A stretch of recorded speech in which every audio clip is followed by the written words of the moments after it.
Hello అండి, శ్రోతలకు నమస్కారం. పెళ్ళికొడుకు లేచిపోయాడు నవల 4వ భాగానికి స్వాగతం అండి. చదువుతున్నది లక్ష్మి. కొత్త దీప్తితో ఆకాశంలో స్వేచ్ఛగా తిరిగే పక్షిలా ఉల్లాసంగా వచ్చిన సౌజన్యని చూడగానే థ్రిల్లయ్యాడు సంజయ్. ఏంటి విశేషం? చాలా హుషారుగా ఉన్నావు. ప్రసాద్ అడ్రస్ దొరికిందా అని అడిగాడు. కొంచెం తడబడింది. ఆ తత్తరపాటుని మనసులో అణిచిపెట్టి, అవును, ఈరోజు తనని కలిశాను చెప్పింది సౌజన్య. ఒక్క క్షణం అతని మొహం కళ తప్పింది. వెంటనే సర్దుకున్నాడు. లేచి దగ్గరికి వెళ్ళి చేతులు పట్టుకుని ఊపేస్తూ, కంగ్రాట్స్, ఇన్నాళ్ళకి నీ శ్రమ ఫలించింది. ఇంకేం బాధ లేనట్లేగా? Are you happy? అతనంతా ఆప్యాయంగా అడుగుతుంటే గుండె గొంతుకల్లోకి వచ్చిన ఫీలింగ్ చూపుని కప్పేసుకున్న మసకతెర. అన్ని వివరాలు చెప్పావా? పెళ్ళి ఎప్పుడు? త్వరగా డిసైడ్ చేసుకోండి. అసలే మీ వాళ్ళు నేను కనిపెట్టడం కోసం హైదరాబాద్ అంతా గాలించేస్తున్నారు. మొన్నొకసారి దేవుడి దేవల్లా తప్పించుకున్నాం. ఇంకోసారి ఆ ఛాన్స్ ఉండకపోవచ్చు. ఆమె మాట్లాడలేదు. వెంటనే, ఏంటి మాట్లాడు? పరధ్యానంగా ఆలోచిస్తున్నదల్లా ఉలిక్కిపడి, అదే చెప్పాను, కానీ పెళ్లి చేసుకోవడానికి మాత్రం 1 సంవత్సరం ఆగాలన్నాడు. ఎందుకు ఆగడం? ఇలా ఎంతకాలం ఉంటావు? మీ వాళ్ళకి దొరికిపోతే అడిగాడు సంజయ్. చాలా నచ్చ చెప్పాను, కానీ వినలేదు. తనకి శాలరీ పెరిగాకేనంటున్నారు. ఎక్స్ప్లెనేషన్కి, క్రాస్ ఎగ్జామిన్కి తట్టుకోలేక సగంలో ఏడుపు కలగలిసింది. అతనికి అది మరో విధంగా తోచింది. వద్దు సౌజన్య, ఏడవకు. అతనితో ఎలాగైనా నేను మాట్లాడతాగా. మీ పెళ్ళి త్వరగా జరిపించే పూచి నాది. అతని అడ్రస్ చెప్పండి అన్నాడు. వద్దొద్దు, ఇంకెవరన్నా జోక్యం చేసుకుంటే తనకి కోపం. నేనే ఎలాగోలా తిప్పలు పడతాను, మీరు కల్పించుకోకండి అన్నది సౌజన్య. వెనక్కి తగ్గాడతను. ఆమె స్నానం చేసి కిచెన్లోకి రాగానే, నేను వంట చేశాను సౌజీ అన్నాడు ఉత్సాహంగా. ఈరోజు అసలే మనసు బాగాలేదు. అలాంటప్పుడు ఇటువంటి దారుణమైన వార్తలు చెబుతావేంటి? చిన్నగా నవ్వుతూ అంది సౌజన్య. సంజయ్ చిన్నపుచ్చుకున్నాడు. అది చూసి నొచ్చుకొని, సరదాగా అన్నానులే, పద నీ వంట ప్రతాపం చూద్దాం అంది సౌజన్య గుండెల నిండుగా నవ్వేస్తూ. టేబుల్ మీద 4-5 రకాల డిష్లు కనిపించాయి. మూతలు తీసి చూసింది. ఆకారాన్ని బట్టి అవేం కూరలో ఆమె ఐడెంటిఫై చేయలేకపోయింది. ఇద్దరు కూర్చున్నారు. ఆమె ఒక్క కూర టేస్ట్ చేస్తోంది. అతను తినకుండా ఆమె వైపే రియాక్షన్ కోసం చూస్తున్నాడు. పర్లేదు, బాగానే ఇంప్రూవ్ చేసావు. ఇంతకీ ఎక్కడ నేర్చుకున్నావు అని అడిగింది. టక్కున టేబుల్ కింద నుండి ఒక పుస్తకాన్ని బయటికి తీసి చూపించాడు సంజయ్. వంకాయతో 100 వెరైటీలు అన్ని అన్న టైటిల్ కనపడింది. అంటే ఇవన్నీ వంకాయలతోనే చేసావా? ఆశ్చర్యంగా అంది. గర్వంగా తలూపి, ఇది వంకాయ కూర, ఇది చట్నీ, ఆ ప్రక్కది వంకాయ చారు, నీ ఎడమ చేతి వైపున్నది వేపుడు. ఇంకా చేయాలనుకున్నాను, కానీ నీది అసలే పిట్ట తిండి, అందుకే చేయలేదు. రక్షించావు అంది ఊపిరి తీసుకుంటూ. పొగిడిందనుకుని ముచ్చటగా థ్యాంక్స్ చెప్పాడు. నెట్ సొల్యూషన్స్ అన్న అక్షరాలు గోల్డ్ కలర్లో సూర్యకిరణాలు పడి దగదగా మెరిసిపోతున్నాయి. 2 అంతస్తుల భవనంలో పై అంతస్తులో ఉన్న కంప్యూటర్ సెంటర్ అది. కిషోర్ దానికి చైర్మన్, సంజయ్ ఎండి. 2 monthsలోనే సంజయ్ ఎన్నో మిరకిల్స్ చేశాడు. పెద్ద పెద్ద ప్రాజెక్ట్స్ తెచ్చాడు. ఎవరికీ నిమిషం ఖాళీ ఉండటం లేదు. 4-5 పెద్ద కంపెనీల ఏఎంసీలు కూడా రావడంతో ఫ్యూచర్కి డోకా లేకుండా పోయింది. కిషోర్ మధ్య మధ్య వచ్చి వెళుతున్నాడు. కంపెనీలో సంజయ్ పార్ట్నర్షిప్ తీసుకున్నాడు, కానీ ఏ విషయానికి తన పేరు ఎక్స్పోజ్ కాకుండా చూసుకుంటున్నాడు. తను నార్త్ ఇండియన్ అని అందరికీ చెబుతున్నాడు. గులాబీ రంగులో ఉండే అతని శరీర ఛాయ ఆ మాటల్ని ఎదుటివారు నమ్మేలా చేస్తుంది. ఆఫీస్లో చాలామంది లేడీస్ స్టాఫ్కి అతను కలల రాకుమారుడు. అతనిలో ఒక పూట టిండర్ తీసినా జన్మధన్యమైపోతుంది అనుకుంటారు, కానీ ఆ అవకాశం మాత్రం అతను ఎవరికి ఇవ్వడు.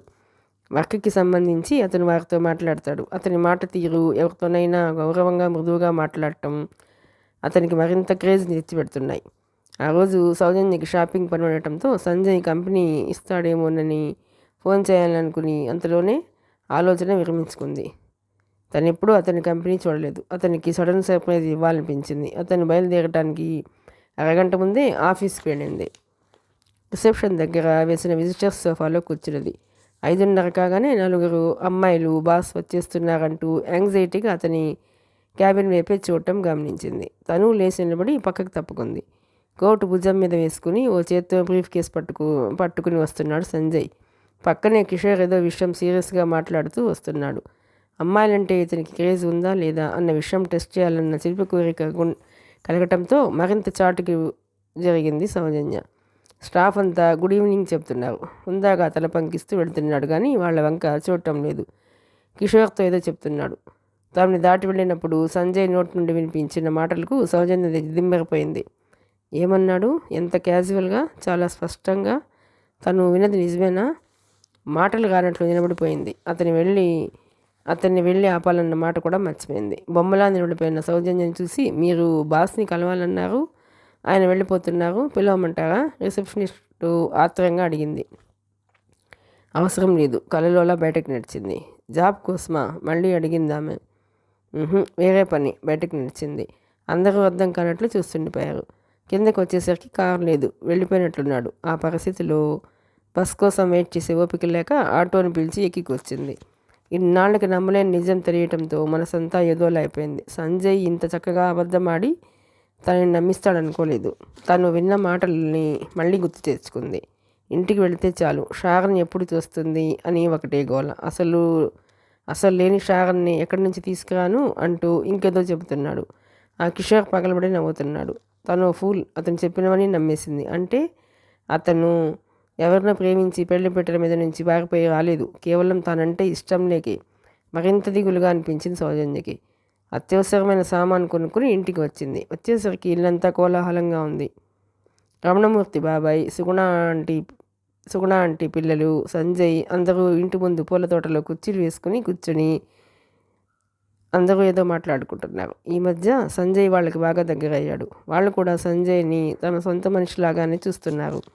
సౌజన్య 2 చేతులతోనూ సామాను పట్టుకురావడం చూసి రమణమూర్తి, అమ్మాయిని ఒక్కదాన్నే మార్కెట్కి పంపించావా? అసలే ఉద్యోగం చేసి వచ్చేసరికి అలసిపోతుంది. బయట పనులు ఏమైనా ఉంటే నువ్వు చూసుకోవద్దు? మెత్తగా సంజయ్ని కోపడ్డాడు ఆయన. ఇంటికి వచ్చాక ఇద్దరం కలిసే వెళ్ళేవాళ్ళం కదా, నువ్వు ఒక్కదానివే ఎందుకు వెళ్ళడం? సామాను అందుకుంటూ అన్నాడు సంజయ్. తనని చూడగానే అతని కంటిలో మెరిసిన మెరుపు ఆమె దృష్టిని దాటిపోలేదు. కోపంగా అతని వైపు చూసి, ఎవరి పని వాళ్ళు చేసుకోవడం మంచిది, అందుకే అలవాటు చేసుకుంటున్నాను అంది సౌజన్య. అర్థం కానట్లు భుజాలెగిరేసి ఇంట్లోకి నడిచాడు. వెనకాలే వెళ్ళింది. ఎవరి ఉద్యోగాలు వాళ్ళు చేసుకుంటున్నాం. అసలు ఇంతకాలం కలిసి ఉండటమే తప్పు.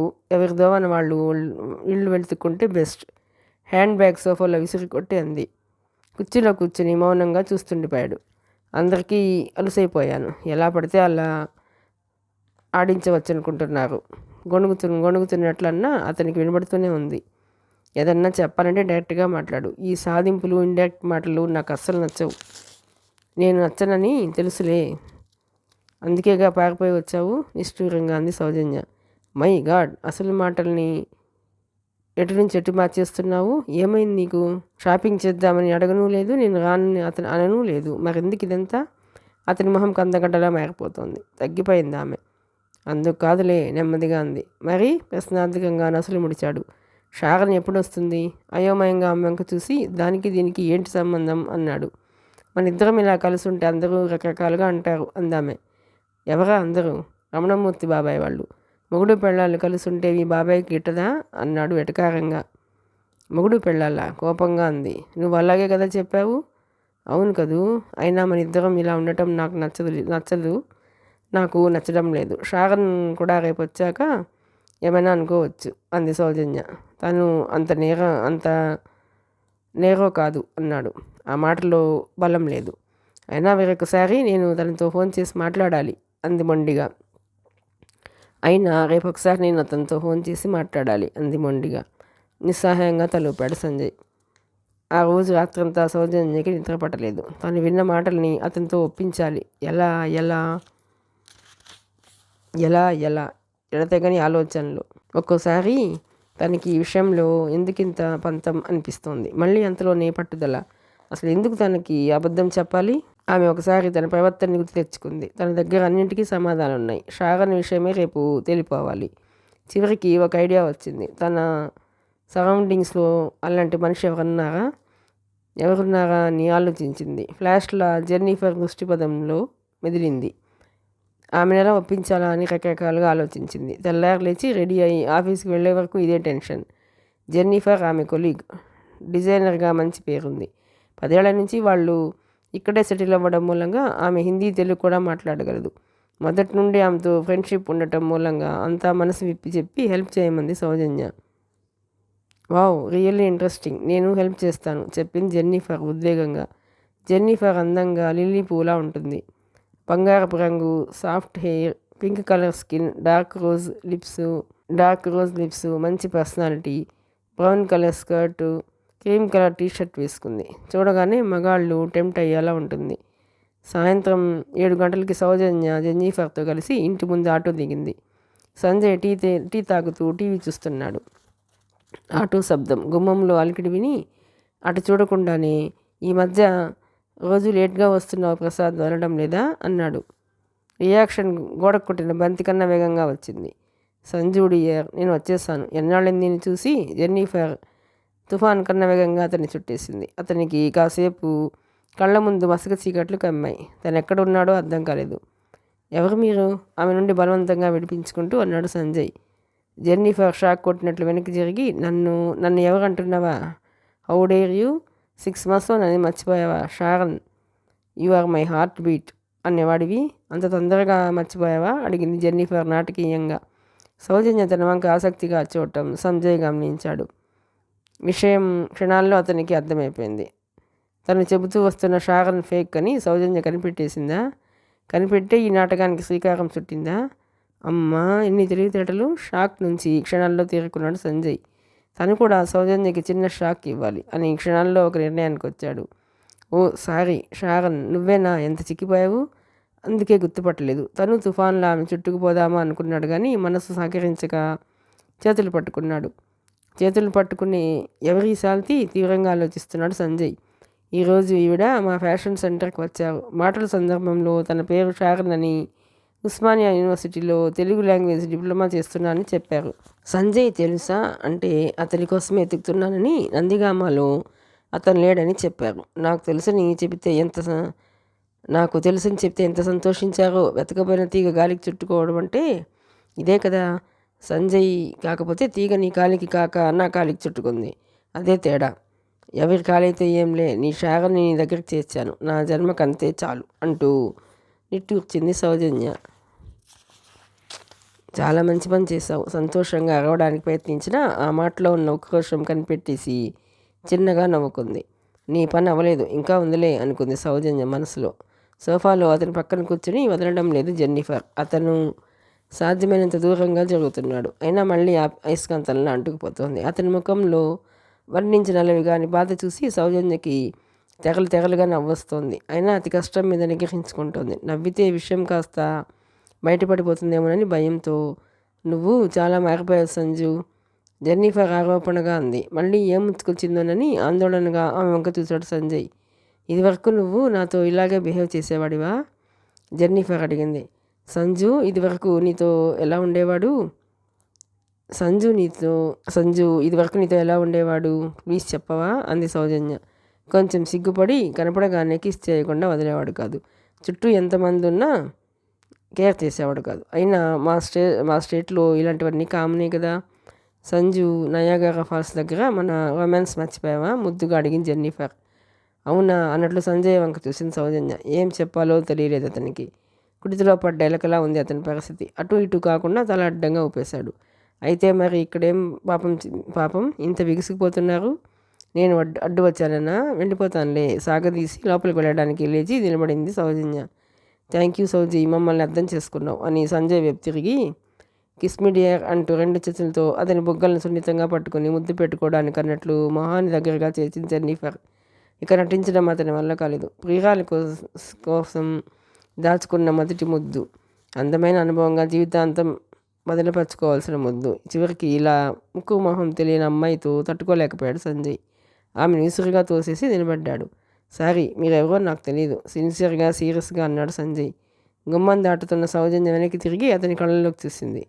నాకు ఏ షారన్ తెలీదు తిరిగి అన్నాడు. జెన్నిఫర్ నవ్వుతూ ఛాలెంజ్ గెలిచినట్లు సౌజన్య వంక బటర్వేలు చూపించింది. అది చూసి కోపంతో మరింత మండిపోయాడు అతను.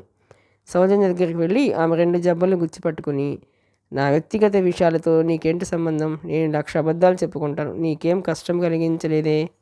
నన్ను ఫోన్ చేశావు, అంతేకాదు పరాయి వాళ్ళ ముందు కూడా ఫూల్లా నిలబెట్టావు. I hate you. విసురుగా గదిలోకి వెళ్ళి డ్రెస్ చేంజ్ చేసుకుని బయటికి వెళ్ళిపోయాడు. సౌజన్య చిత్తగోలా నిలబడిపోయింది. అతను ఏడిపించాలనుకుందే తప్ప ఫోన్లు చేయాలనుకోలేదు. జెన్నిఫర్ నవ్వుతూ వచ్చి టేక్ ఇట్ ఈజీ, అతను చాలా సెన్సిటివ్ అనుకుంటా, అంతేకాదు రియల్లీ హీ ఈజ్ హ్యాండ్సమ్. నేను రియల్గా షాగని అయినా బాగుండేది. కొంటగా నవ్వింది. నిస్పృహగా సౌజన్య సోఫాలో కూర్చుంటూ తనకి చాలా కోపం వచ్చినట్లుంది అంది దిగులుగా. లవ్ చేస్తున్నావా? తమాషాగా అడిగింది జెన్నిఫర్. కాసేపు ఆలోచించింది. లవ్? ఇలాంటి అబ్బాయినా? స్మోక్ చేస్తాడు, గట్టిగా అరుస్తాడు, ఊరికి కోపం తెచ్చుకుంటాడు, ఆడవాళ్లే మగవాళ్ళని హింసిస్తున్నారంటాడు. ఇలాంటి వాడిని ఎలా ప్రేమిస్తాను? ఏమో, ఒక్కసారి ముద్దు పెట్టుకున్నాడంటే అవన్నీ మర్చిపోవచ్చునేమో ఈజీగా అంది జెన్నిఫర్. వింతగా చూసిన సౌజన్య. మనిషి అందంగా ఉంటే అన్నీ మర్చిపోగలమా? ఏమో, నా వల్ల కాదు. నాకు కావాల్సింది గుడ్ బిహేవియర్ ఉన్న అబ్బాయి. అమ్మాయి రమణమూర్తి గొంతు వినపడగానే ఇప్పుడు ఈయన్ని భరించే ఓపిక లేదురా లేదురా భగవంతుడా అనుకుంటూ తల పట్టుకుంది సౌజన్య. బాబుని పిలుస్తున్నా వినిపించుకోకుండా కోపంగా వెళ్ళిపోయాడేంటి? మళ్ళీ ఏమైనా గొడవ పడ్డారా? ఆగాగా జెన్నిఫర్ వంక ఎగాదిగా చూస్తూ అడిగాడు. 80 కిలోమీటర్ల వేగానికి తగ్గకుండా చాలా స్పీడ్గా కార్ డ్రైవ్ చేస్తున్నాడు సంజయ్. ఒక చోటని లక్ష్యం లేకుండా తోచిన రోడ్డుకు వెళ్ళిపోతున్నాడు. సౌజన్య ఆడిన డ్రామానే గుర్తొస్తోంది. డౌట్ వస్తే డైరెక్ట్గా అడగవచ్చు కదా. ఇంకొక అమ్మాయిని తన మీదకి ప్రయోగించి తన నిగ్రహాన్ని కూడా టెస్ట్ చేయాలనుకుందేమో. తను హర్ట్ అవుతాడన్న ఆలోచన కూడా రాలేదా? ఆ అమ్మాయికి ఎంతసేపు తన పంతం పట్టుదల నెగ్గాలి, ఇది ఆలోచన. అసహనంగా తల విదిలించాడు సంజయ్. కాసేపు కిషోర్ దగ్గరికి వెళదామా అనుకున్నాడు. వెళితే అన్నీ చెప్పాలి. అతను మళ్ళీ సౌజన్య ఏమైనా అంటే తను భరించలేడు. ముందు సౌజన్యని త్వరగా ప్రసాద్ దగ్గరికి పంపించేయాలి. ఇలా ఎంతకాలం ఇద్దరు కలిసి ఉండటం? రేపు ఇంకొకరిని చేసుకోవాల్సిన అమ్మాయి తనతో ఇన్నాళ్ళు కలిసి ఉండి పవిత్రంగా ఉందంటే ప్రసాద్ నమ్మినా లోకం నమ్ముతుందా? ఇంతకాలం జాబ్ సెంటిమెంట్లు ఆలోచనతో ఇద్దరూ పట్టించుకోలేదు. ఇక ముందైనా జాగ్రత్త పడాలి. అర్ధరాత్రి దాటే వరకు తిరుగుతూనే ఉన్నాడు. తర్వాత కూడా ఇష్టం లేనట్లుగానే బయలుదేరాడు. ఇంటికి చేరేసరికి లైట్లు వెలుగుతూనే ఉన్నాయి. Calling bell నొక్కాడు. విండోలోంచి చూసి తలుపు తీసింది. మాట్లాడకుండా తన బెడ్రూమ్కి వెళ్ళి డ్రెస్ మార్చుకోకుండా మంచానికి అడ్డంగా పడ్డాడు. అతను వస్తాడేమోనని కాసేపు హాల్లో వెయిట్ చేసింది. రాలేదు. తనే బెడ్రూమ్కి వెళ్ళి మంచం పక్కనే నిలబడి సారీ అంది సౌజన్య. అతను వెనక్కి కూడా తిరగలేదు. సంజయ్ వెరీ వెరీ సారీ ఇంకొంచెం గట్టిగా అంది. అతను చటుక్కున లేచి కూర్చున్నాడు. ప్లీజ్ ఇప్పుడేం మాటలు కలపొద్దు, వాదించే ఓపిక లేదు నాకు అసహనంగా అన్నాడు సంజయ్. నేను వాదించను, ప్రామిస్ తల మీద చేయి పెట్టుకుంటూ అంది సౌజన్య. సంజయ్ మాట్లాడలేదు. చేతులు వెనక్కి కాంచి తలపైకెత్తి సీలీ వంక చూస్తూ ఉండిపోయాడు.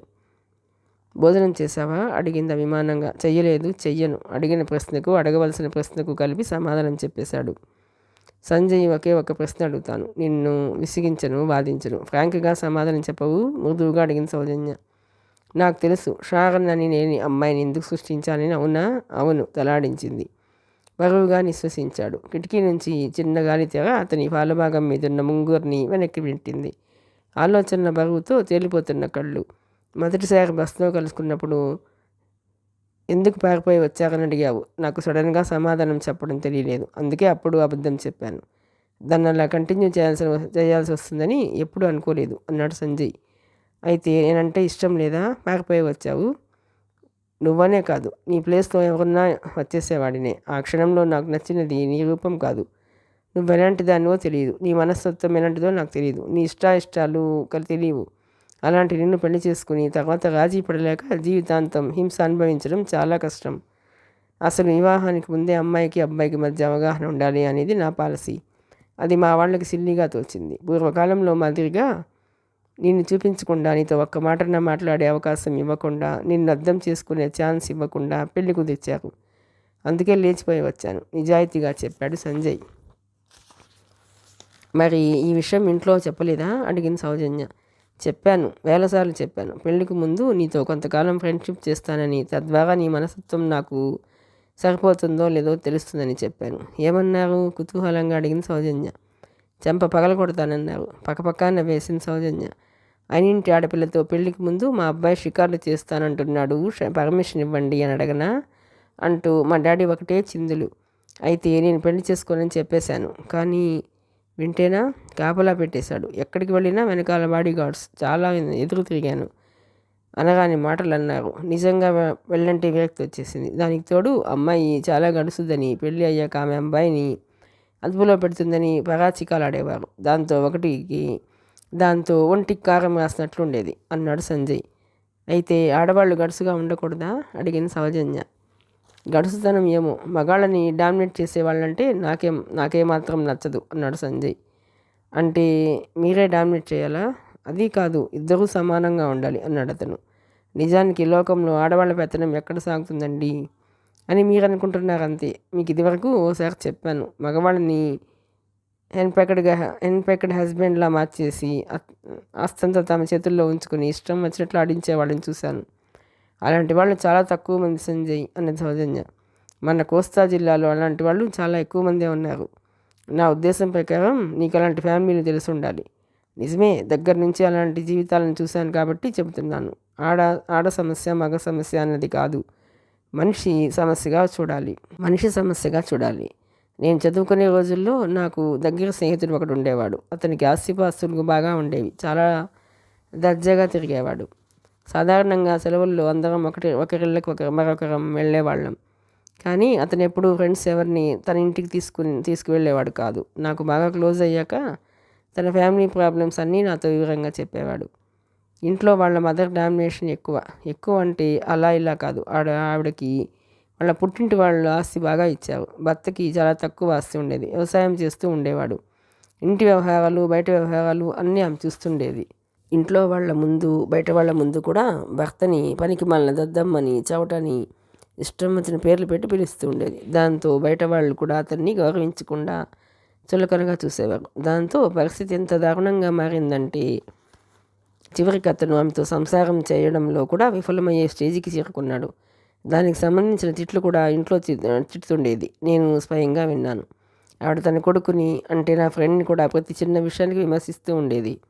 అయితే ఆ విమర్శకి హద్దు పొద్దు ఉండేది కాదు. మెల్లగా మాట్లాడమని తననైనా మంచి చెడు గురించి చెప్పుకోవచ్చు కదా అంది సౌజన్య. మెల్లగా మాట్లాడమని అతనైనా మంచి చెడు గురించి చెప్పుకోవచ్చు కదా అంది సౌజన్య. అలాంటివి ఎన్నో ముందే అయ్యాయట. ప్రతిదీ పుల్లవిరుపుగా తీసిపారేసేదట. అసలు ఆవిడ జాతకంలోనే ఇంకొకరు చెప్పింది వినే లక్షణం లేదు. చివరికి ఓ రోజు కూతురికి పెళ్లి సంబంధం వస్తే వాళ్ళ ముందే చాలా ఘోరంగా అవమానించేసరికి అతను సూసైడ్ చేసుకున్నాడు అన్నాడు సంజయ్. మై గాడ్ అందామె. నా ఫ్రెండ్ ఆ తర్వాత నుంచి వాళ్ళమ్మ దగ్గరికే వెళ్ళలేదు. ఫ్రెండ్స్ అంతా కలిసి తలా కాస్త వేసుకుని చదివించారు. మంచి జాబ్ సంపాదించాడు. ఇప్పుడు పెళ్లి సంబంధాలు కూడా వస్తున్నాయి అతనికి. కానీ ఆవిడ మాత్రం తన అన్న మనవడిని తెచ్చి దర్జాగా పెంచుకుంటోందట చెప్పాడు సంజయ్. కేవలం మాటలకే సూసైడ్ చేసుకుంటే శారీరక హింసలను కూడా తట్టుకుని ఎంతమంది ఆడవాళ్ళు జీవించడం లేదు? అతను చేసింది కరెక్ట్ అని నేను అనడం లేదు. కానీ సొసైటీ ఎలా ఉంది? మగాడి డామినేషన్లో అలాంటి సిచ్యుయేషన్లో తమకి కొంచెం అవమానం జరిగినా ఎక్కువగా మగాడు ఫీల్ అవుతాడు. దానికి తోడు అంకుల్కి చాలా ఈస్థెటిక్ సెన్స్ ఉండేదట. పోయిటరీ కూడా చాలా రాశారంట. పెళ్లికి ముందు భార్య గురించి ఊహిస్తూ ఎన్నో పద్యాలు రాశారు. నేను వాళ్ళ ఇంటికి వెళ్ళినప్పుడు అవన్నీ చదివాను కూడా. అంకుల్ బాగా సెన్సిటివ్ కావడంతో తట్టుకోలేకపోయారు. ఆవిడెంత గయ్యాలంటే మా ఫ్రెండ్ మొట్టమొదటిసారి వాళ్ళ ఇంటికి తీసుకెళ్ళినప్పుడు నేను డిగ్రీ ఫైనల్ ఇయర్లో ఉన్నాను. నన్ను చూసి ఆవిడ, వీడెవడు ఇలా తలమాసిన వాళ్ళందరినీ తీసుకొస్తే వండి పెట్టడం నా వల్ల కాదు అంది. నాకు ఒక్కసారి తల తిరిగిపోయింది. ఎంత పౌరుషం అనిపించింది. ఇలాంటి మాటలు ఇంతకు ముందు ఎవరితోనూ అనిపించుకోలేదు. గిరుక్కుని తిరిగి వెళ్ళిపోవాలనుకున్నాను. నా ఫ్రెండ్ మొహం చూసి ఆగిపోయాను. నేనున్నన్నాళ్ళు అంకులే వంట చేసేవారు. అది తప్పు కాదు. సో మీకు గయ్యాలంటే పడదన్నమాట. అస్సలు పడదు. గట్టిగా మాట్లాడటం, సాధించటం, ఏడ్చి అలిగి పనులు చేయించుకోవటం, ఇవన్నీ ఆడవాళ్ళలో చూడలేను అన్నాడు సంజయ్. అయితే మీ ఊహా ప్రేయస్ ఎప్పుడైనా మీకు కనిపించిందా అని అడిగిన సౌజన్య. కొంచెం సిగ్గుపడ్డాడు సంజయ్. ఉన్నట్లే ఉంది. చెప్పండి. షారన్లా ఇంకో అబద్ధపు లవర్ని క్రియేట్ చేయకుండా నిజం చెప్పండి కుతూహలంగా అంది సౌజన్య. నేను ఎంసీఏ ఫైనల్లో ఉన్నప్పుడు నా జూనియర్ ఒక అమ్మాయి ఉండేది. పేరు మహాలక్ష్మి. నిజంగా అలాగే ఉండేది. మనిషి ఎంత నిదానంగా ఉండేదో తెలుసా? నడిచి వస్తుంటే తన పాదాల తాకిడికి భూమికి నొప్పి కలుగుతుందేమో అన్నంత సున్నితంగా నడిచేది. మొహంలో ఎప్పుడూ చిరునవ్వే. ఎంత ఆహ్లాదంగా ఉండేదో తెలుసా? మనిషి కూడా చాలా అందంగా ఉండేది. పొడవు జడ. నీకు వింత చెప్పనా? మొహానికి కుంకుమ పెట్టుకునేది. ఇప్పటి వాళ్ళ స్టిక్కర్లు అవి కావు. మాట్లాడుతుంటే చాలా వినసొంపుగా ఉండేది. ఎప్పుడూ చీరలే కట్టుకునేది. మరిక తను కట్టినంత డిగ్నిఫైడ్గా చీర ఎవరూ కట్టలేరు. అతని మొహం నిండా దీప్తి. తను వింటుందో లేదో కూడా చూసుకోకుండా చెప్పుకుపోతున్న అతన్ని చూడగానే సహజమైన జలసీతో ఒక క్షణం కలవరపడింది సౌజన్య. అయితే అంత ఇదిగా ప్రేమించారన్నమాట. మరి ఆ అమ్మాయి అంటూ అడిగింది. నేను ఎలాంటి అమ్మాయిని ఇష్టపడతానో అలా ఉండేసరికి, తనని చూసేసరికి చాలా క్రేజ్ ఫీల్ అయ్యాను. తనతో నా ప్రేమ సంగతి చెప్పేలోపే వాళ్ళ డాడీకి ట్రాన్స్ఫర్ అయ్యి వాళ్ళు వెళ్ళిపోయారు. అడ్రస్ కోసం చాలా ప్రయత్నించారు, దొరకలేదు. చివరికి మా ఫ్రెండ్ ఒకతనికి హైదరాబాద్లో ఎప్పుడో కనిపించిందట.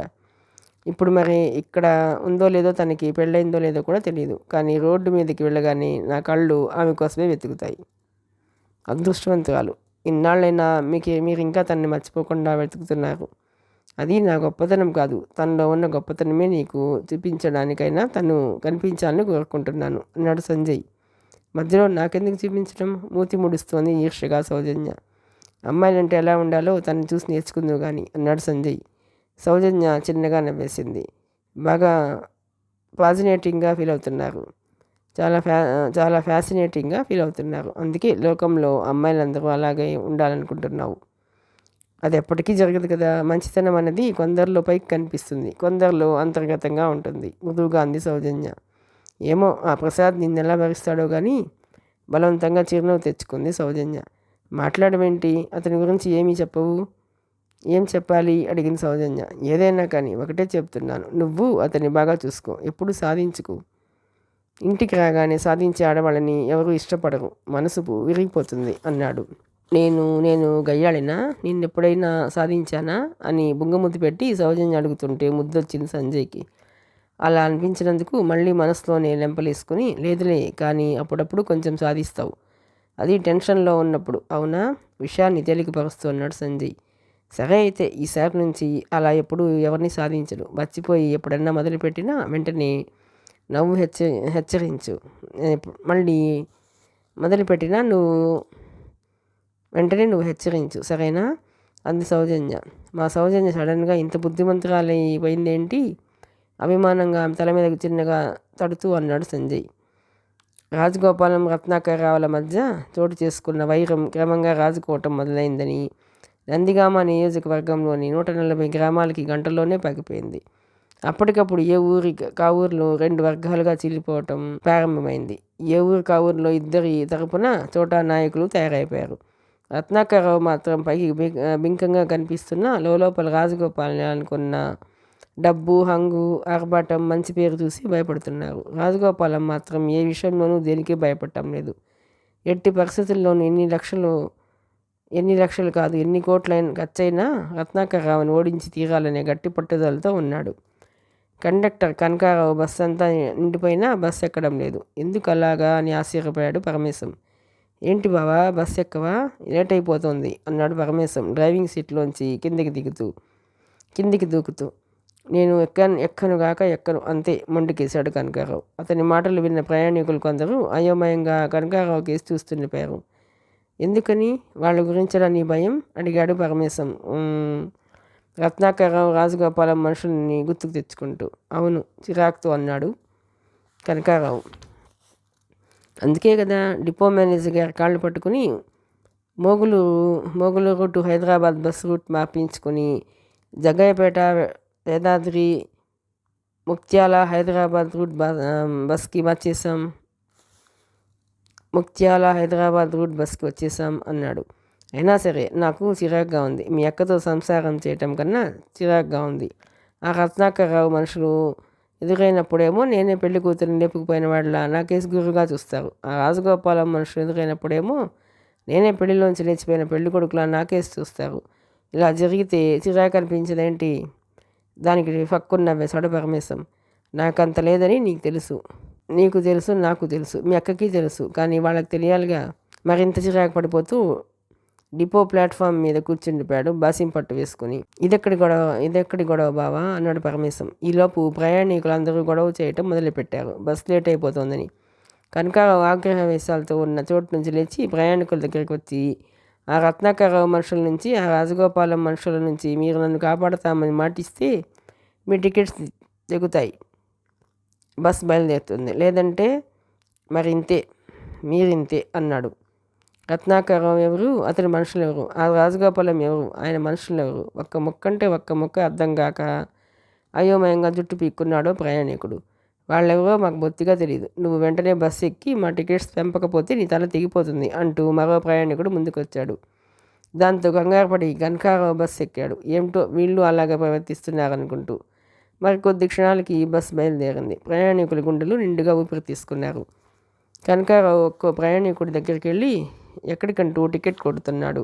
మధ్య మధ్యలో ఎక్కడైనా ఎప్పుడైనా పెళ్లిలోంచి పెళ్లి కూతురు లేచిపోవటం చూసాం, విన్నాం. పెళ్లి కొడుకు లేచిపోవడం ఏంటి, మరీ విడ్డూరం కాకపోతే అని కొనుక్కుంటూ బస్సులో వెనక్కి వెళుతున్నాడు. మధ్య మధ్యలో టికెట్స్ ఇవ్వడం ఆపి బస్ వెనక అద్దాల్లోంచి టాటా సుమో జీపులు ఏమన్నా ఫాలో అవుతున్నాయా అని పరికిస్తున్నాడు. ఆ ప్రయత్నంలో ఒక ప్రయాణికుడికి టికెట్ కొట్టడం 10 నిమిషాలు లేట్ చేశాడు. ఆ తర్వాత తేరుకుని ఎక్కడికి బాబు అడిగాడు. వాళ్ళకాడికి అన్నాడు ఆ ప్రయాణికుడు చిరాగ్గా. ఓసోస్, మరీ అంత తొందర అయితే ఎలా, ఉండి తీసుకెళ్తా. ఆ 2 జీపులు ఎలాగో నన్ను అక్కడికే తీసుకెళ్తాయి త్వరలో. అప్పుడు నువ్వు వద్దు కానీ నాతో పాటు. ఇప్పుడు వెళ్ళాల్సిన ఊరు చెప్పు అన్నాడు. అతని మాటలు విన్న ప్రయాణికుడు బిత్తరపోయి బిక్కుముఖం వేశాడు.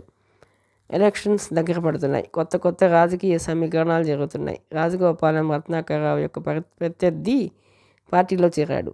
అతని చేరికతో ఆ జిల్లాలో పార్టీ మరింత బలపడింది. అతను గెలవటం ఖాయమంటున్నారు.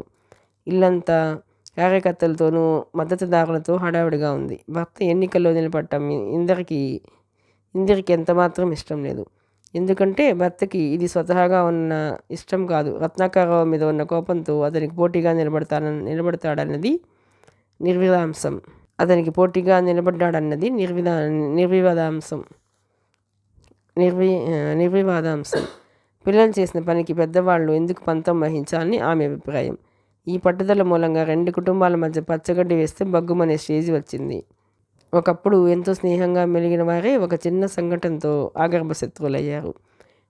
రోజు ఎవరో ఒకరు ఏదో ఒక వార్త మోసుకొస్తారు.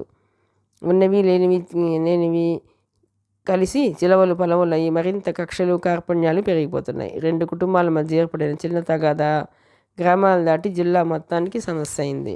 ఇవన్నీ ఎలా పరిష్కారం అవుతాయో, ఎప్పటికీ పరిస్థితులు యథాస్థితికి చేరుకుంటాయో తెలియదు. ఎలక్షన్ టైంలోగా ఎలాంటి రక్తపాతము జరగకూడదని మొక్కుకుంటోంది. అక్కడికి సాహసించి ఇదివరకటి చనువుతో ప్రభావతికి ఫోన్ చేసింది. అక్కడ ఆమెది తన పరిస్థితే. చివరికి జరగాల్సిందంతా భగవంతుని పైనే భారం వేసి చూస్తూ కూర్చోవడం తప్ప చేయగలిగిందేమీ లేదని నిశ్చయించుకుంది. 10 రోజుల కిందట సౌజన్య కనిపించిందని, పక్కనే సంజయ్ ఉన్నాడని మరిది చెప్పాడు. పుట్టినరోజు నాడు ఏకాకిలా కనిపించేసరికి కడుపు తరుక్కుపోయిందని చెప్పాడు. భర్త ఆరోగ్యం అంతంత మాత్రంగానే ఉంది. దీనికి తోడు రాజకీయాలు. ఏ క్షణంలో ఏ ముప్పు ముంచుకొస్తుందో అనే ఒకటే దిగులు.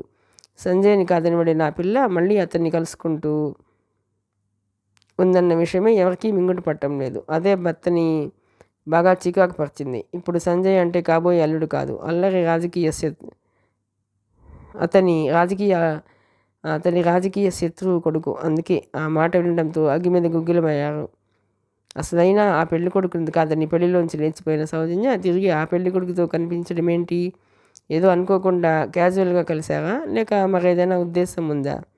ఒకవేళ గతంలో వీళ్ళిద్దరూ ఫ్రెండ్స్ అయితే పెళ్లి జరిగిపోయే ముందు ఎందుకు లేచిపోవడం?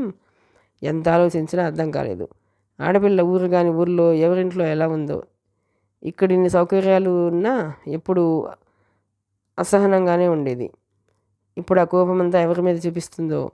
ఇందిర ఆలోచనలు పరిపరి విధాలా పోతున్నాయి. సౌజన్యకి ఎందుకో మనసు ఆమె మాట వినడం లేదు.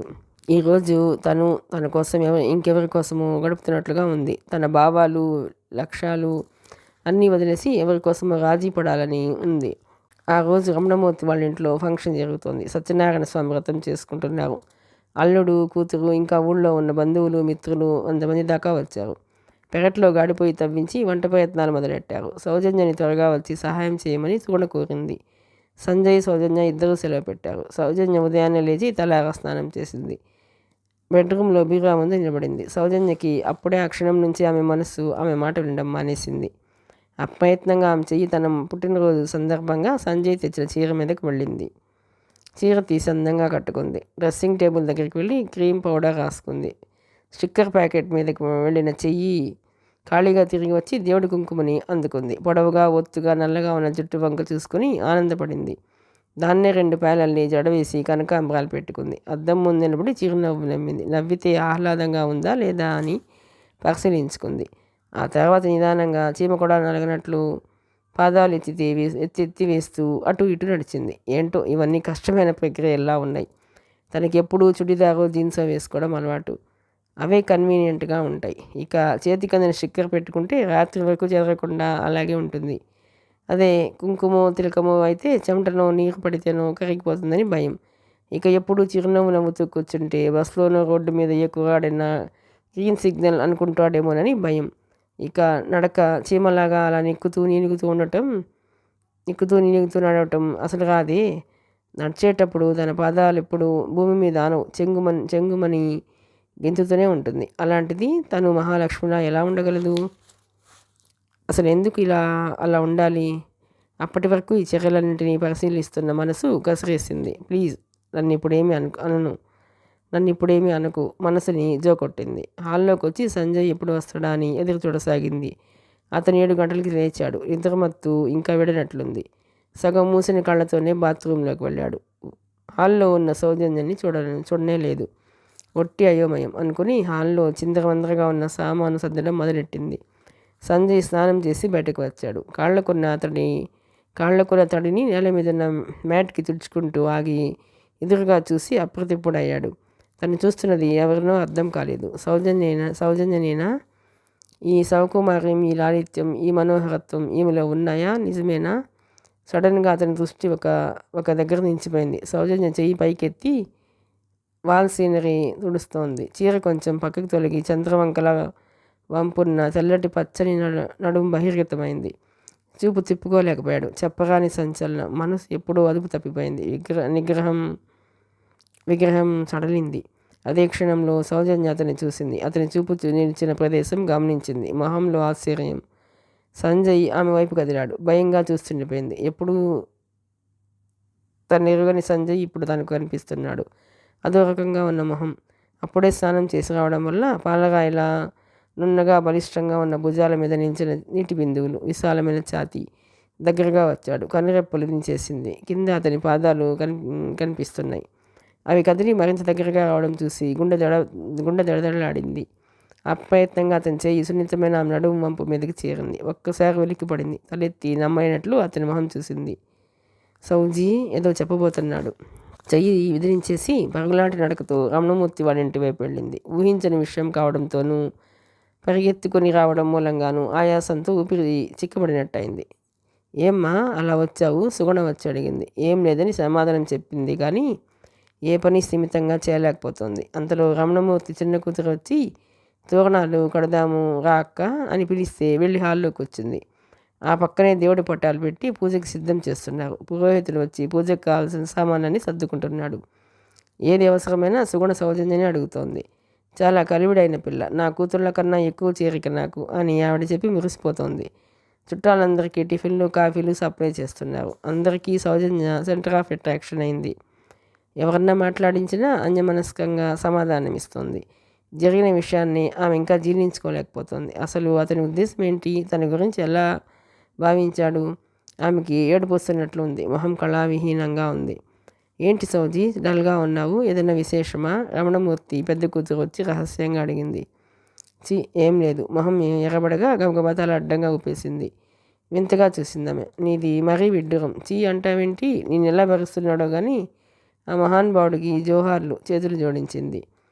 అవును అనండి, అందరికీ నేనే గయ్యాడని. అతనే మంచివాడు. చివానన్న లేచిపోతూ అంది. మళ్ళీ తగువాడుకున్నట్లున్నారు మనసులో అనుకుందామె. రమణమూర్తి హైరాణ పడుతూ కంగారుగా అటు ఇటు తిరుగుతున్నాడు. అన్ని పనులు నేనే చెయ్యాలి. ఒకళ్ళు చేతి కిందకి రారేంట్రా? చుట్టాల మీదకి ఓ పోలికేక వేశాడు. అతని మాటలు ఎవరూ పట్టించుకోలేదు. లోకాభిరామాయణంలో ఉండిపోయారు. చిన్నపిల్లలు సౌజన్య పక్కకి చేరి ఆమెతో రకరకాల హెయిర్ స్టైల్స్ వేయించుకుంటున్నారు. రమణమూర్తి అక్కడికి వచ్చి సంజయ్ గురించి అడిగాడు. నాకు తెలియదని చెప్పింది. వాళ్ళ కొడుకుని పంపించి సంజయ్ని పిలుచుకురమ్మన్నాడు. ఆమెకు మళ్ళీ టెన్షన్ మొదలైంది. అతని మొహం చూడాలంటేనే ఏదోలా ఉంది. అదో రకమైన ఉద్వేగం. పెళ్లి కాని అమ్మాయి పెళ్లి కాని అబ్బాయి ఇద్దరూ లేచిపోయి వచ్చిన వారే. అవసరార్థం ఒకే నీడ కింద ఉండవలసి వచ్చింది. కొన్నాళ్లకు స్నేహితులయ్యారు. ఆ తర్వాత ఏమైంది? It is a friendship that daily but not intentionally turns into love. Is it right? ఆలోచనల చివరే అంతలోనే తిరిగి పౌరుషంగా అనిపించింది. తనెందుకు సిగ్గుపడాలి? ఏం తప్పు చేసిందని అతనే తనని చూసి సిగ్గుపడాలి. అంతే బింకంగా అక్కడే కూర్చుంది. దూరం నుంచి సంజయ్ రావడం కనిపించింది. కుర్తా పైజామాలో ఉన్నాడు. తలంటుకున్న జుట్టు నుదుటి మీదకి పడుతుంటే మాటిమాటికి సర్దుకుంటున్నాడు. బాబు, ఒక్కడినే చేసుకోలేకపోతున్నాను, కొంచెం ఇక్కడ ఉండు. ఓ పక్కన పూజ బిగినవుతోంది. కానీ గుమ్మాలకి తోరణాలు లేవు చూడు, రమణమూర్తి చెప్పి ఎవరో పిలిస్తే హడావిడిగా వెళ్ళిపోయాడు. సంజయ్ పెరట్లోకి వెళ్ళి మామిడి కొమ్మలు తెంపి తెచ్చాడు. కొసతో మామిడాకులల్లి అన్ని గుమ్మాలకు కట్టాడు. మధ్య మధ్య సౌజన్యం వైపు చూస్తున్నాడు. కానీ ఆమె మాత్రం చూపు కలపడం లేదు. పని అయ్యాక కాసేపు అటు ఇటు తచ్చట్లాడి చివరికి తెగించి ఆమె దగ్గరికి వచ్చి సౌజీ అంటూ ఏదో చెప్పబోయాడు. చివాన లేచి ఆంటీ అంటూ లోపలికి వెళ్ళిపోయింది సౌజన్య. నిస్సహాయంగా అనుదురు రాసుకుంటూ నిల్చుండిపోయాడు సంజయ్. మధ్యాహ్నం వరకు అతను ఎన్ని విధాలుగా పలకరించిపోయినా ఏదో పనున్నట్లు చూసేవాళ్ళకి అనుమానం రాకుండా తప్పించుకుంటోంది. కనీసం అతని వంక కన్నెత్తి కూడా చూడలేదు సౌజన్య. మధ్యాహ్నం అందరూ భోజనాలకు కూర్చుంటున్నారు. రమణమూర్తి ఫ్యామిలీతో కలిసి కూర్చుంది సౌజన్య. కరెక్ట్గా వడ్డన టైంకి వచ్చి, వదిన గారు కొంచెం జరగండి, మా ఆవిడ పక్కన కూర్చుంటాను అని రమణమూర్తి పెద్ద కూతురుతో అన్నాడు సంజయ్. అంతకన్నా భాగ్యమా మరిది గారు అంటూ ముసిముసిగా నవ్వుతూ పక్కకి జరిగింది ఆమె. సౌజన్య చూపులను కూడా పట్టించుకోకుండా ఆమె పక్కనే వచ్చి కూర్చున్నాడు సంజయ్. నేల మీద బంతి చేపలు వేసి భోజనాలు వడ్డిస్తున్నారు. అతని మోకాళ్ళు తన మోకాలికి తగులుతుండటంతో ఇంకొంచెం సర్దుకొని కూర్చుని సౌజన్య. రియల్లీ సారీ నెమ్మదిగా చెప్పాడు. వినట్లు తల పక్కకి తిప్పేసింది. అక్కడున్న అందరూ తమ మీద హాస్యాలు ఆడటంతో మూతి ముడుచుకొని కూర్చుంది. సంజయ్ చిన్నగా నవ్వుతూ ఎంజాయ్ చేస్తున్నాడు. అతను తింటున్న స్వీట్ని ఒకదాన్ని బలవంతంగా ఆమె విస్తట్లో వేయించాడు. అందరూ చూస్తుండటంతో తినక తప్పలేదు ఆమెకు. చాటుగా కళ్ళు ఎగిరేశాడు. సీరియస్గా చూసింది. భోజనాలు అయ్యాక సంజయ్ తమ పోర్షన్కి వెళ్ళిపోయాడు. సౌజన్య కోసం ఎదురు చూస్తూ కూర్చున్నాడు. సాయంత్రం 5 అయినా 6 అయినా రాలేదు. అసహనంగా అటు ఇటు పచారులు చేస్తున్నాడు. రమణమూర్తి కొడుకు వచ్చి రాత్రికి భోజనం అక్కడేనని చెప్పి వెళ్ళిపోయాడు. ఎందుకో విసుగ్గా అనిపించింది. మామూలు సమయంలో ఆ ఫ్యామిలీతో గడపటం అతనికి చాలా ఇష్టం. కానీ ఇప్పుడు అతను సౌజన్యతో ఒంటరిగా గడపాలనుకుంటున్నాడు. బాగుండదని 9ంటికి వెళ్ళి భోజనం చేశాడు. ఎక్కడా సౌజన్య కనపడలేదు. ఆమె గురించి అడిగాడు. అందరూ రకరకాలుగా ఆట పట్టించి హాస్యాలు ఆడారు. కానీ ఆమె గురించి చెప్పలేదు. తిరిగి ఈ పోర్షన్కి వచ్చాడు. కాసేపు టీవీ చూశాడు. బోరుగా అనిపించింది. గుమ్మం వైపు చూస్తూ కూర్చున్నాడు. 10 అయింది, 11 అయింది. అసహనంగా అనిపించింది. చరచరా వాళ్ళ ఇంటి గుమ్మం ముందుకెళ్ళి నిలబడి సౌజీ అని గట్టిగా పిలిచాడు. వరండాలో కబుర్లు ఆడుకుంటున్న ఆడవాళ్ళ మధ్య పదిలంగా కూర్చునింది సౌజన్య. మీ ఆయనకి కోపం వచ్చినట్లుంది అందొక ఆవిడ. మరిది గారు ఒక్క రాత్రి కూడా విడిచిపెట్టలేరేమో. వెళ్ళమ్మా వెళ్ళు, లేకపోతే మా అందరి మీద యుద్ధం చేసేట్టుంది. మీ ఆయన వాళ్ళకం అన్నీ వింటూ కూడా అలాగే నించున్నాడు. ఆమె రాకుండా కదిలేది లేదు అన్నట్లుంది అతని వాలకం. విధిలేక లేచి అతన్ని అనుసరించింది. ఇంట్లోకి వెళ్ళగానే దడేలుమని తలుపు వేసి టప్మని శబ్దం వచ్చేలా 2 చేతులు జోడించి, మహాతల్లి నేను చేసిన తప్పే క్షమించు అన్నాడు. మాట్లాడలేదు ఆమె. తనని కానట్లు మొహం తిప్పుకొని నిల్చుంది. మాట్లాడు, పిచ్చెక్కించేస్తున్నావు, చేత్తో తన క్రాఫ్ గట్టిగా పట్టుకుంటూ అన్నాడు సంజయ్. అయినా మౌనంగానే ఉండిపోయింది. మాటలతో సాధించవద్దన్నానని మౌనంతో సాధిస్తున్నావా? సాధించేప్పుడు హెచ్చరించమన్నావుగా. అట్లీస్ట్ నా వైపు చూడు. ఈజీగా ధ్వనించింది అతని గొంతు. నువ్వు ఒక అమ్మాయిని ప్రేమిస్తూ నాతో ఉదయం ఎందుకలా బిహేవ్ చేశావు? నీకు నీతి నియమాలు లేవా? కోపంగా అంది సౌజన్య. చెల్లున కొట్టినట్లు ఫీల్ అయ్యాడు సంజయ్. నేను చేసింది తప్పే, టెంప్ట్ అయ్యాను తలదించుకొని అన్నాడు. అదే ఎందుకలా జరిగింది? రెట్టించింది. నా మనసుకి ఎందుకలా అనిపించిందో తెలియదు. నేను ఊహించిన డ్రెస్లో కనిపించావు. చాలా అందంగా ఉన్నావు. నిగ్రహించుకోలేకపోయాను అన్నాడు. అంటే నీ కళ్ళకు ఎవరు అందంగా కనిపిస్తే వాళ్ళతో ఇలాగే బిహేవ్ చేస్తావా అంది సౌజన్య. సౌజీ గట్టిగా అరిచాడు. కళ్ళు ఎర్రబడ్డాయి. జంకినట్లు కాస్తంత వెనక్కి తగ్గి ఆన్సర్ చెప్పలేకపోయినప్పుడల్లా ఇలా అరిచి నీ మాట చెల్లుబడి చేసుకుంటున్నావు. మెల్లగానే అయినా గట్టిగా అంది. సమాధానం చెప్పలేక కాదు, నీ అంత హార్డ్గా మాట్లాడలేక. ఇక అందం గురించి నిగ్రహం గురించి చెబుతున్నావు. నువ్వెన్నిసార్లు నా హెయిర్ స్టైల్ బాగుందని, సాఫ్ట్ హెయిర్ అని తల మీద చెయ్యి వేసి చూడలేదు. ఉదయం నేను చేసిన పనిలోనూ అలాంటి ప్రశంసే ఉంది. కాకపోతే అలా అక్కడ సారీ, ప్లీజ్ క్షమించు, ఇంకెప్పుడు ఇలా జరగదు అని చెప్పాడు. అతని మాటలు కోపం తగ్గించకపోగా మరింత పెంచాయి. అంటే తను కూడా నిగ్రహం లేకుండా ఉందని పరోక్షంగా చెబుతున్నాడా? మరింత కోపం వచ్చింది ఆమెకి. అయినా ఇక ఇద్దరం కలిసి ఉండటం క్షేమం కాదు. మీరు మీ ఆఫీస్ క్వార్టర్స్కి వెళ్ళిపోండి. ఎవరికి క్షేమం కాదు? నాకేనా? ఈ మధ్య కనపడుతున్నానులే, నా వంక తదేకంగా చూస్తున్నావు, నవ్వుతూ కొంటగా అన్నాడు సంజయ్. అతన్ని మింగేసేలా చూసి, ఆ సంగతి ఉదయమే తెలిసింది. ఇంకా మీతో మాటలు అనవసరం. రేపటితో మీరు దయచేయొచ్చు అంది సౌజన్య. నించిన వాడల్లా దజ్జగా సోఫాలో కాలు మీద కాలేసుకుని కూర్చుని, దయచేయాల్సింది మీరు. మీ ప్రసాద్ రెడీగా ఉన్నారు కాబట్టి వెళ్ళి ఎంచక్కా 3 ముళ్ళు వేయించుకోండి అన్నాడు సంజయ్. ఏం, నేనే ఎందుకు వెళ్ళాలి? ఇల్లు వెతుక్కుంది నేను, బింకంగా అంది సౌజన్య. ఎవరు మొగుడని చెబితే ఇల్లు దొరికిందో గుర్తు తెచ్చుకోండి. ఎవరు మొగుడని చెబితే ఇల్లు దొరికిందో గుర్తు తెచ్చుకో. అంతకంటే బింకంగా పొగరగా అన్నాడు. ఇంకా ఎంత గట్టిగా మాట్లాడి అతన్ని బాధ పెట్టాలా అని ఆలోచిస్తూ ఇంచుండిపోయిన సౌజన్య. 5 నిమిషాలు బరువుగా గడిచాయి. సౌజీ, ఇలా రామ్మా, ఇక్కడ కూర్చో, తన పక్కన చోటు చూపిస్తూ మృదువుగా పిలిచాడు సంజయ్. కోపంగా ఏదో అనుభవిందల్లా అతను పిలిచిన తీరికి, అతని మొహంలో ప్రతిఫలించిన భావాలకి మంత్రముగ్ధులా నడిచి వెళ్ళి కూర్చుంది సౌజన్య. చెయ్యి పట్టుకోబోయిన వాడల్లా సంకోచంతో ఆగిపోయి, ఇంతకాలం కలిసున్నాం, మంచి వయసులో ఉన్నవాళ్ళం, ఇన్నాళ్లలో ఎటువంటి ఫీలింగ్ రాకుండా ఉండటం అనేది అసాధ్యం. కాకపోతే ఆ ఫీలింగ్స్ కంట్రోల్ చేసుకోవటంలోనే మంచి వ్యక్తిత్వం ఏంటో తెలుస్తుంది. ఉదయం మహాలక్ష్మిలా నువ్వు తయారయ్యావు. ఎందుకో నాకు తెలీదు నీ మనసులో ఏముందో. తల అడ్డంగా తిప్పి జస్ట్ క్యాజువల్, సంజయ్కి ఇలా ఇష్టమా అనుకుంటూ రెడీ అయ్యాను తప్ప నిన్ను అట్రాక్ట్ చేయాలని కాదు. అయినా నాకు ప్రసాద్ ఉండగా అలా ఎందుకు చేస్తాను? ఓకే, నాకు అర్థమైంది. అందుకే ఆ పొరపాటు జరిగింది. ఇక ముందు జాగ్రత్తగా ఉందాం. నువ్వు ఒకసారి ప్రసాద్ని తీసుకురా, నేను మాట్లాడతాను. త్వరగా నీ పెళ్ళికి ముహూర్తం పెట్టిద్దాం అన్నాడు సంజయ్. సరేనన్నట్లు బుద్ధిమంతురాల్లా తలూపింది. కొన్ని కోట్ల సంవత్సరాల క్రితం సృష్టి ప్రారంభం కాకముందు ఒక అందాల ఉద్యానవనంలో ఒక పురుషుడు వెలిశాడు. అతని పేరు యాడమ్. ఆ అందాల వనంలో విహరిస్తున్న అతనికి ఏం చేయాలో అర్థం కాలేదు. తిరిగి భగవంతుడిని ప్రార్థించాడు. అప్పుడు భగవంతుడు అతడి కోసం అందాల రాశిని సృష్టించి, ఈమె పేరు ఈవ్, ఇక నుండి మీరు కలిసి సృష్టికి ప్రాణం పోయండి అని మాయమయ్యాడు. ఆ యువకుడు ఆమె కేసు చూశాడు. అప్పుడు ఆ అమ్మాయి పరవశంగా నవ్వింది. అదిగో ఆ క్షణమే ప్రారంభమైంది వారిద్దరి మధ్య ప్రేమ. ఎక్కడో చదివిన వాక్యాలు గుర్తుకొచ్చి తనలో తనే నవ్వుకుంది సౌజన్య. ప్రేమంటే తను మనస్ఫూర్తిని అర్పించుకోవడం. ప్రేమంటే మనల్ని మనం మర్చిపోయి ఎప్పుడు ఎదుటివారి క్షేమం సుఖం ఆకాంక్షించడం. ప్రేమంటే ఎదుటి వ్యక్తి కోసం మరణాన్ని సైతం చిరునవ్వుతో ఆహ్వానించడం. ఎక్కడో చదివింది గుర్తుకొచ్చి తనలో తానే ఫీల్ అయ్యాడు సంజయ్. రాత్రి గొడవతో పడుకునేసరికి లేట్ అయింది. తెల్లారి లేచి హైదరాబాద్గా టిఫిన్ చేసుకున్నారు. సౌజన్య స్నానం చేసి రెడీ అవడానికి బెడ్రూమ్కి వెళ్ళింది. అది చూసి సంజయ్ కాలుగాల పిల్లిలాగా అవిశ్రాంతిగా అటు ఇటు తిరగసాగాడు.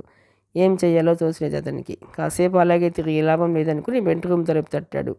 ఎవరు? అడిగింది సౌజన్య. నేనే, సంజయ్ని అన్నాడు అతను. ఏంటో అందామె.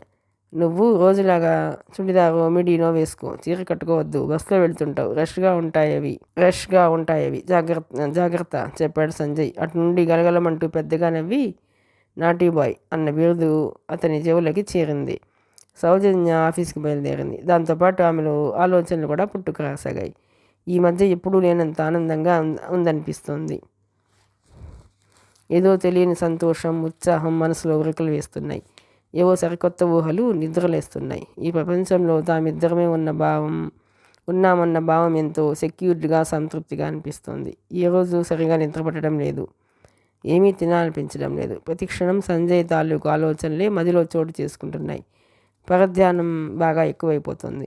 ఎవరితో మాట్లాడాలన్నా అసహనంగా ఉంటుంది. ఏ పని చేయబుద్ధి కావడం లేదు. అందంగా కనిపించాలని ఎప్పుడు వేసుకునే జీన్స్ చుడిదార్లు వేసుకోవాలని పిలిచడం లేదు. అందంగా చీరలే కట్టుకోవాలనిపిస్తుంది. మరి తను సంజయ్ని పెళ్లి చేసుకోకుండా పెళ్లిలోంచి ఎందుకు లేచిపోయి ఉంచినట్లు ఏది అర్థం కావడం లేదు. ఎందుకు ఇలా జరుగుతోంది? ఎందుకు తన మనసు తన మాట వినడం లేదు? ఆలోచనలో ఉండగానే అబిడ్స్ వచ్చేసింది. ఆలోచనలకి చుక్క పెట్టింది. అబిడ్స్లో రోడ్ దాటడానికి 5 నిమిషాల నుండి ట్రై చేస్తుంది సౌజన్య. వీలు కావడం లేదు, అంత హెవీగా ఉంది ట్రాఫిక్. అందులోనూ రోడ్ క్రాస్ చేయడం అంటే మొదటి నుంచి దానికి భయం. ఇక్కడికి వచ్చిన కొత్తల్లో ఈ బస్సులు, కార్లు, టూ వీలర్స్ చెవులు చిల్లులు పడేలా హార్న్లు వేసుకుంటూ ఒకదాన్ని ఒకటి రాసుకుంటే వెళ్తుంటే గాబరాగా ఉండేది. సంజయ్ ఉంటే ఎప్పుడూ చేయి పట్టుకుని దాటిస్తూ బ్లైండ్ అనుకుంటారులే అని ఏడ్పించేవాడు. ఇంకో 2 నిమిషాలు టైం తీసుకుని ఎలాగోలావో బస్కి, 2 కార్లకి, 4 టూ వీలర్స్కి అడ్డం పడి ఎలాగైతేనే అవతల వైపుకు చేరింది. జ్యువెలరీ షాప్లోకి వెళ్ళి రింగ్స్ చూపించమంది. తన ఉంగరం వేలికి సరిపోయేలా లవ్ సింబల్కి తెల్లరాళ్ళు పొదిగిన ఉంగరం తీసుకుని అక్కడే చేతికి పెట్టుకుంది. బిల్ 3000 అయింది. బయటకు వచ్చి టైం చూసుకుంది. 5:30 అయింది. నడుచుకుంటూనే బుక్ సెంటర్కి వెళ్ళింది. ఇక అక్కడ ఆమెకి ఈ లోకం తెలియలేదు. ఎన్నో మంచి మంచి పుస్తకాలు, విజ్ఞాన గనులు. ఇన్నాళ్ళు మిస్ అయ్యాను అనుకుంటూ 4-5 పుస్తకాలు పర్చేజ్ చేసింది. Simone de Beauvoir, the second sex, Kate Millett, sexual politics, Mary Wollstonecraft, the vindication of the rights, Ahmed Faris, El Shidyaq, one leg craft for the other, Qasim Amin, the new woman, ఇంకా 4-5 పుస్తకాలు ఫెమినిజానికి సంబంధించినవి కొంది. దాంతో hand bag ఖాళీ అయింది. కానీ మనసు నిండిపోయింది. ఆటోలో ఇంటికి బయలుదేరింది. వెళ్ళేసరికి సంజయ్ టీవీ చూస్తున్నాడు. సౌజన్యం చూసి పలకరించలేదు. ఇతనికి మళ్ళీ ఏంటైందబ్బా అనుకుంటూనే వెళ్ళి ఫ్రెష్ అయ్యి వచ్చి చిప్స్ తింటూ తను తెచ్చుకున్న బుక్స్ ఒక్కొక్కటే తిరిగేయసాగింది. చాలాసేపు ఆమె పలకరిస్తుందోమని చూశాడు. ఆమె ఆ ప్రయత్నం చేయకపోగా బుక్ చదువుతూ మొహంలో రకరకాల భావాలు వెలువరించసాగింది. చూసి ఇప్పటికి 2 ప్యాకెట్లు తిన్నావు, ఇక చాలే ఇప్పటికే ఒళ్ళు వచ్చేస్తోంది అక్కసుగా అన్నాడు. అవునా అని మళ్ళీ పట్టణంలో మునిగిపోయింది. ఇక డైరెక్ట్ అటాక్ మంచిదనుకుని, నువ్వు రోజు ఇంత లేట్గా వస్తే నాకు ఎంత బోరుగా ఉంటుందో తెలుసా, కోపంగా అన్నాడు సంజయ్. విచిత్రంగా చూసి వేలు చూపెట్టింది. లైట్ వెలుతురులో దూరం నుంచే దగదగా మెరుస్తున్న తెల్లగాళ్ళని చూసి ఏంటవి అన్నాడు. ప్రసాద్ ప్రజెంట్ చేశాడు. మా ప్రేమకి గుర్తుగా మురిసిపోతూ చెప్పింది సౌజన్య.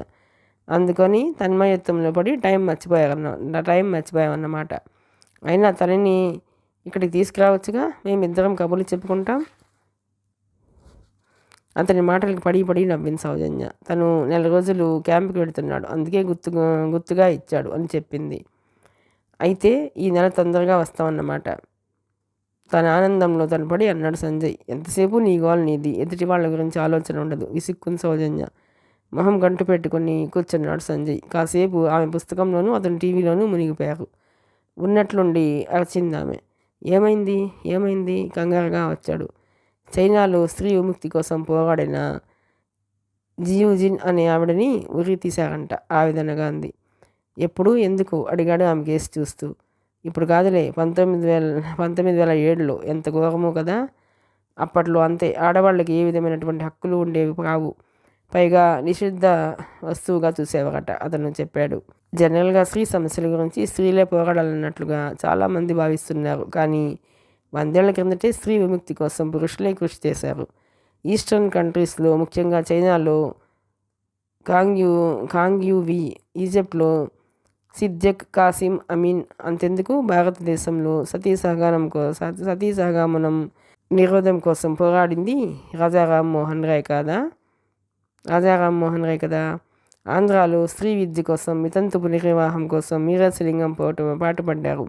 స్పందించే హృదయం ముఖ్యం, కానీ సమస్యకి ఆడా మగ తేడా ఏంటి? ఆమె పుస్తకం చదువుతూ మధ్యలో ఆసక్తికరంగా అనిపించినవి అతనికి చెబుతోంది. స్త్రీవాదం ఎందుకు ఇంతగా విమర్శలకు గురవుతుందో నాకు ఇప్పుడు అర్థమైంది, సడన్గా అంది సౌజన్య. స్త్రీ వివాదానికి ఒక స్పష్టమైన సిద్ధాంతం లేదు, ఎవరికి తెలిసినట్లు వాళ్ళు వ్యాఖ్యానిస్తున్నారు. పైగా ఇందులో ఎన్ని రకాలు ఉన్నాయో తెలుసా?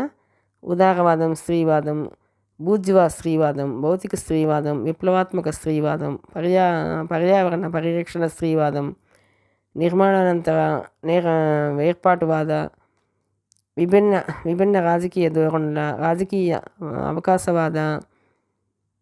రాజకీయ అవకాశవాద, సమన్వయ, దిగంబర, వ్యతిరేక స్త్రీవాదాలు ఉన్నాయి. అంతేకాదు లెస్బియనిజం కూడా స్త్రీవాదంలో ఓ రకం తెలుసా. ఏ సిద్ధాంతానికైనా కొన్నిసార్లు విశృంఖలత్వం తప్ప ప్రకృతిలోనే ఆ ధోరణి ఉంటుంది, ఇక మనుషుల్లో ఉండదా తేలిగ్గా తీసుకుంటూ అన్నాడు. కాసేపు తెలుగు పుస్తకాలు తిరిగేసింది. ముసిముసి నవ్వులు నవ్వుకుంటూనే ఏంటని అడిగాడు సంజయ్. పెళ్లికి ముందే అబ్బాయిని అమ్మాయిని ఫ్రీగా వదిలిస్తే ఒకరి భావాలను మరొకరు పరిశీలించుకుంటారని అనుకున్నాం కదా. కొన్నాళ్ళు పోయాక లోపాలు బయటపడి అసలు నచ్చలేదనుకో, ఇంత ఇంత అంతకన్నా అదృష్టం మరేముంది. పెళ్ళికి ముందే తెలుస్తుంది కాబట్టి హాయిగా విడిపోవడమే. ఇలా ఎంతమందితో ఎంత సమయం వృధా, అందరూ ఒకలాగే ఉండరు కదా అన్నాడు సంజయ్. ఇలాంటి అవగాహన కోసమైనా ఫారిన్ కంట్రీస్లో డేటింగ్కి వెళుతుంటారు ఆశ్చర్యంగా అని సౌజన్య.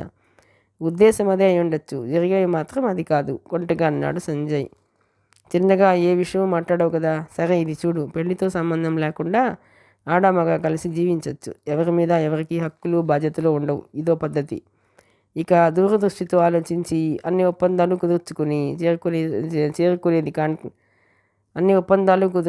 చేసుకునేది కాంట్రాక్ట్ మ్యారేజ్. ఇది మరీ మెటీరియలిస్టిక్గా ఉంటుంది. ఎవరిళ్లలో వాళ్ళు ఉంటూ శారీరకంగా మానసికంగా అనుబంధం పెంచుకుంటూ ప్రయోగం చేయడం మరో పద్ధతి. ఇంతకీ మనది ఏ కేటగిరీలోకి చెందుతుందంటావు? తీవ్రంగా ఆలోచన నటిస్తూ అడిగాడు సంజయ్. ఏదో అవసరార్థం అబద్ధపు మొగుడు పెళ్ళాల కేటగిరీ చెప్పింది ఆమె.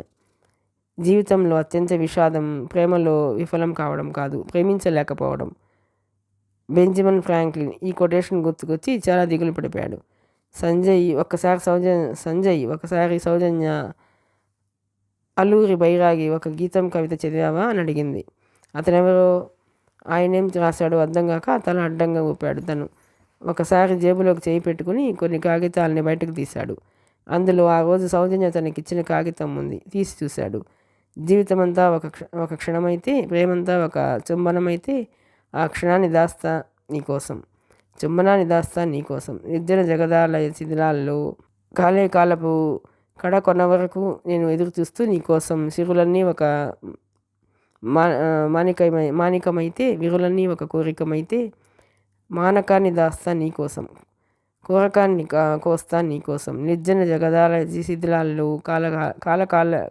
కాలే కాలపు కడకొస వరకు నేను ఎదురు చూస్తాను నీకోసం. నా గానం జ్వలితానలమైతే, నా ప్రాణం చలితా నిలమైతే, కావి మాత్రం ఇస్తాను నీకోసం, తావి తేనె మోస్తా నీకోసం, నిర్జన జగదాలయ శిథిలాల్లో కాలే కాలపు కడకొస వరకు నేను ఎదురు చూస్తాను నీకోసం. ఈ కవిత ఎందుకు చదవమన్నట్ల తను ప్రేమించే ప్రసాద్ ఉండగా, ప్రసాద్ కోసమే తన పెళ్లిలోంచి లేచి వచ్చి ఈ కవిత చదవమని తనకెందుకు ఇచ్చినట్లు అర్థం కాలేదు సంజయ్కి. కిషోర్ ఫారిన్ నుంచి వచ్చి ఇక్కడే సెటిల్ అవ్వాలనుకుంటున్నట్లు సంజయ్తో చూచాయిగా అన్నాడు కొన్నాళ్ళ క్రితం. సంజయ్కి సంతోషం అనిపించింది. ఇద్దరం కలిస్తే మరిన్ని వండర్స్ చేయొచ్చని ఫోన్లో చెప్పాడు. మిగతా కథ 5వ భాగంలోనండి. ప్లీజ్ అండి, ఈ నవల కనుక మీకు నచ్చినట్లయితే లైక్ చేయండి, షేర్ చేయండి, సబ్స్క్రైబ్ చేయండి.